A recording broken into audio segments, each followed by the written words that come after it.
Imaginez une économie où la ressource est infinie. Imaginez une économie où quand je vous donne quelque chose, il m'appartient encore. Imaginez une économie où tout le monde est né avec du pouvoir d'achat. Imaginez une économie où le chômeur a plus de pouvoir d'achat que le salarié. Une économie où 1 et 1 font 3, littéralement, on peut le démontrer. Et une économie enfin qui maximise le pouvoir d'achat des amoureux. Eh bien, tout ça, c'est l'économie de la connaissance, qui est révolutionnaire, qui est aussi différente de l'économie classique que la physique quantique était de la physique classique. On entre dans un autre monde avec des règles très disruptives qui n'ont rien à voir avec l'économie qu'on connaît. Et pourtant, le paradoxe, c'est que l'économie de la connaissance, c'est la plus ancienne de l'humanité. On la voit comme nouvelle parce que quand on pense à l'économie de la connaissance, on pense à la Silicon Valley, on pense aux nouvelles technologies, on pense aux biotech, etc. Et en fait, l'économie de la connaissance, c'est de loin la plus ancienne. Homo sapiens, l'homme qui connaît, l'homme qui est sage, on s'est défini nous-mêmes comme une espèce qui échange de la connaissance et on échangeait de la connaissance bien avant d'échanger des matières premières et des outils et des services, etc. Alors l'économie de la connaissance, pourquoi elle est aussi dingue et pourquoi elle est aussi intéressante et pourquoi ça vaut la peine de l'étudier? Tout simplement parce que, en premier lieu, la connaissance, comme la connerie, elle est infinie. Et ça change tout, parce que les matières premières, c'est pas infini. Le pétrole, c'est pas infini, le charbon, le gaz naturel, les carcasses de porc, le jus d'orange surgelé, les matières premières ne sont pas infinies. Même sur le plan halieutique, par exemple, on sait qu'on utilise autour de 1,8 fois la planète Terre en termes de stock de poissons issus des océans. Et donc, ça veut dire que vers le mois d'août, on a atteint le seuil de renouvellement. On ne peut plus continuer comme ça. On sait que croissance infinie et Terre finie, c'est une collision physique inévitable. Mais rien ne dit que cette collision doit se faire sur le plan matériel. Si jamais notre croissance est immatérielle, eh bien, on peut très bien bifurquer et mettre les deux trains opposés, celui de la nature et celui de la croissance, sur deux voies différentes sans plus qu'ils ne se collisionnent. Or, on le fait déjà. La croissance dans les pays riches, elle est largement immatérielle. Quand vous achetez un bien électronique, il vaut beaucoup plus cher que ses matières premières prises séparément. Et il vaut même beaucoup plus cher que ses composants pris séparément. Et le différentiel entre les deux, il est immatériel. Donc l'économie immatérielle, ça fait longtemps qu'on en fait.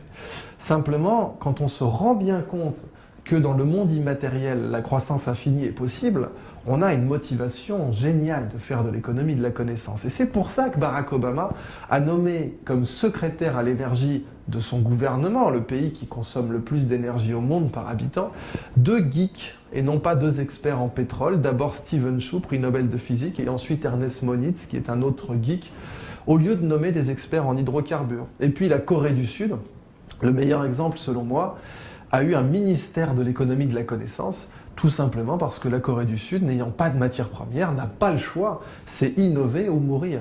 Du coup, la Corée du Sud, elle exporte 20% de plus que toute la Russie, chaque année, 20% de plus.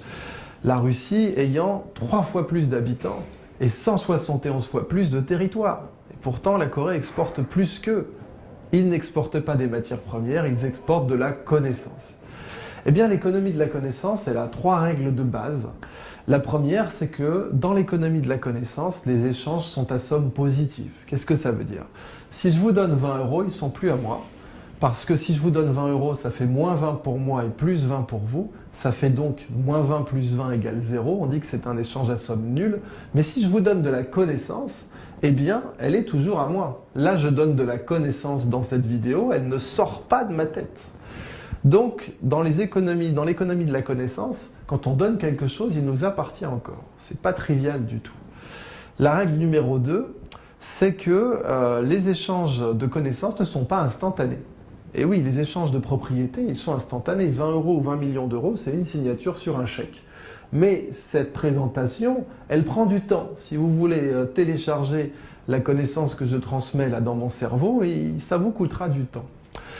Et enfin, la 3e règle, c'est que les combinaisons de connaissances ne sont pas linéaires. Qu'est-ce que ça veut dire? Si vous mettez 1 kilo de riz et un autre kilo de riz ensemble, ça fait 2 kg de riz, c'est linéaire, 1 plus 1 égale 2. Mais si vous mettez 1 kg de connaissances et un autre kilo de connaissances ensemble, eh bien ça fera 3 kg de connaissances. Parce qu'à chaque fois qu'on met 2 bouts de connaissances ensemble, il se crée une troisième connaissance. Et ça, c'est assez magnifique parce que ça signifie vraiment que d'un point de vue bancaire, dans l'économie de la connaissance, si vous créditez 2 comptes sur un seul compte, vous créez du capital supplémentaire. Ce qui n'est pas le cas avec de l'argent classique. Mais pour moi, la plus belle dimension de l'économie de la connaissance, c'est la structure de son pouvoir d'achat. Qu'est-ce que c'est qu'acheter de la connaissance? Quand on écoute quelqu'un, ou quand on lit une page Wikipédia, ou quand on regarde une émission, eh bien, on paye 2 choses, de l'attention et du temps. Eh bien, l'économie de la connaissance, son pouvoir d'achat, c'est A fois T, l'attention multipliée par le temps. J'ai appelé ça un NAT, et un NAT, c'est 1 heure à attention maximale. L'attention maximale, c'est très facile à mesurer, c'est quand vous êtes tellement pris par un bouquin que vous ratez votre station, par exemple. Eh bien, 1 heure à attention maximale, c'est la monnaie de l'App Store du cerveau. Si vous voulez télécharger n'importe quelle connaissance dans votre tête, il faut payer en NAT. Certaines compétences coûtent 5 AT, d'autres coûtent 10 AT, etc. Et cette présentation va vous coûter 6 minutes en supposant une attention maximale. Et ce qu'il y a de beau dans cette équation, dans l'idée que le pouvoir d'achat de l'économie de la connaissance se chiffre en AT, eh bien, c'est que tout le monde est né avec du pouvoir d'achat. Le petit Somalien n'a pas 1 000 $ en poche à la naissance, mais il a des AT. Et puis le chômeur a plus de pouvoir d'achat que le salarié, puisqu'il a un revenu mensuel d'attention et de temps libre supérieur au salarié pour sa consommation personnelle.